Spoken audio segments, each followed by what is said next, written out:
Well, Congressman Cooper, thank you so much for joining us here on our mock election day. We are here with the nightly news, and we just have a couple of questions for you. So you yourself are up for re-election in just a couple of days, so why was it important for you to spend time with us here today? Well, I love Hume-Fogg. He really set the standard for excellence, not just here locally, but nationwide. It's really something that makes Nashville proud. Hume-Fogg, MLK are two awesome schools, but we have several other magnet schools that are amazing. But keep it up. Hume-Fogg, the castle, y'all are pretty important. That excellence is very, very important. Well, thank you. If you are lucky enough to be re-elected, what are some, which I don't think will be a problem, what are some of your biggest goals in the next 2 years? Well, first, you can't take anything for granted, so we've tried to work hard and reach out to all 700,000 constituents in this area. Second, you have to represent everybody, especially those who voted against you or are upset with what's going on, because that's the way democracy works. Right. It's not just winner take all, it's not a spoils system. So in terms of goals, we've got to make Obamacare work. We've got to boost the growth in the economy because we need more jobs. Now, Nashville is relatively prosperous, but there's still segments of our community that have not benefited. Right. So those are two huge issues. Nashville's a healthcare city. We can do better. And also with the growth, we need to make sure it touches everybody. Yeah, absolutely. Fiona, do you have a question? I do, actually. So of any parts of your upcoming agenda, what might affect our student body in your next term? Well, first of all, we don't know what the majorities in the House or Senate are going to be like. It's likely, in my opinion, the House will stay in Republican control, and probably the Senate. It looks like it's a lot closer than people had thought of maybe a few weeks ago. But I think the number one issue for high school students is affordability of college. You know, there's good news that our governor has made community college more affordable than it was before, but four-year college is still pretty expensive, even with the Hope Scholarship Program and things like that. So a lot needs to be done to make sure that all kids can live up to their full God-given potential, whether that's advanced higher education or whether it's actually learning a skill and doing a good job as making things work. Absolutely. You mentioned Obamacare a moment ago, and Tennessee has been in focus in a lot of national news coverage after Blue Cross Blue Shield pulled out of the state exchange. What reforms are you in favor of, as you, like you said, to fix Obamacare? Well, the number one thing we should do is pass Governor Haslam a Republican plan called Insure Tennessee, right? Because that would help hundreds of thousands of Tennesseans.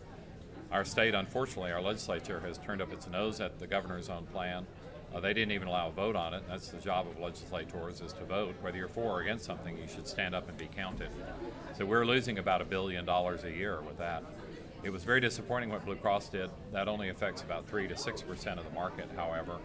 And I still think they should have continued serving Nashville and the exchange customers. But they're a private company. They can do what they want. We need to make sure, though, we realize that Tennessee started off with actually the lowest rates in America. So for the commercial lives that are still covered by Blue Cross, those have gone up, but we started from about the lowest base of anybody in America, which was good news that very few people appreciated. You've been called in the past a blue dog Democrat.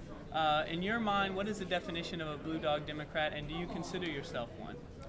I am a blue dog because I often vote with the Democratic Party, but not always. I try to find the best ideas wherever they are, and at least 20% of the time I end up voting with the other party because on some issues I think they have a better approach.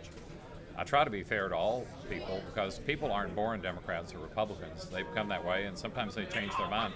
And actually, most Americans today are independents because they don't always vote a party line ballot. There are only 15 of us left in America. We'll see what it's like after this election. I think we need more centrists, more moderates, more fair-minded people who just want to do the right thing for the country. You mentioned the majorities in Congress. A lot of these, it is projected that the House will stay Republican, but a lot of the moderate Republicans are being pushed out in a lot of these states. And it is rumored that Paul Ryan might actually no longer be the Speaker once this new term begins. Are you worried that the Republican Party and the Democratic Party are going too far to the extreme and there are fewer and fewer moderates like yourself? I am very worried about that, and you're really up on the current news. I just got the email last night that Paul Ryan may step down on Tuesday because he's likely to be outnumbered by the Tea Party folks in his own party.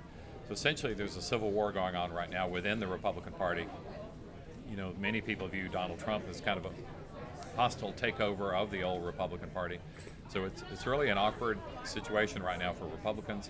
It's also an exciting time to watch, though, because if you're interested in political science at all, this is one of those big hinge moments in history where you don't know which way the party's going to turn. Right. I've got another one. So on that topic, what are your feelings on how dirty and violent this election cycle has been as compared to previous election cycles? Well, at the presidential level, it seems to be hitting a modern low. You know, back in the McCarthy era in the 50s, there was not as much television. But even then, I think people tried to have better manners than they have today. You're hearing a lot of things that you really can't put on TV or radio, and that's embarrassing. It does not set a good example for our young people. And some of this is spilled over into down ballot races. But I hope that 2016 will be an exception, that we'll have better elections going forward. This past summer, you said that you thought Tennessee might have a chance of going blue this presidential election. Do you still think there's a chance of that? It's not looking that way now with voter turnout. It looks like, especially in our rural counties, that mainly Trump supporters are turning out early. They have more emotion, more anger. But, you know, it's not over until it's over. And it's amazing what can happen on Election Day. Although early voting is over now, a huge percentage of the vote will come out on Election Day. The lines are likely to be long. They were long even during early voting. So I hope people have the patience to go ahead and stand in line and make sure that their vote and voice are heard. And this is the final question. This is what we've been asking all of our students today, and we want to know what your thoughts are. Why is it important to vote?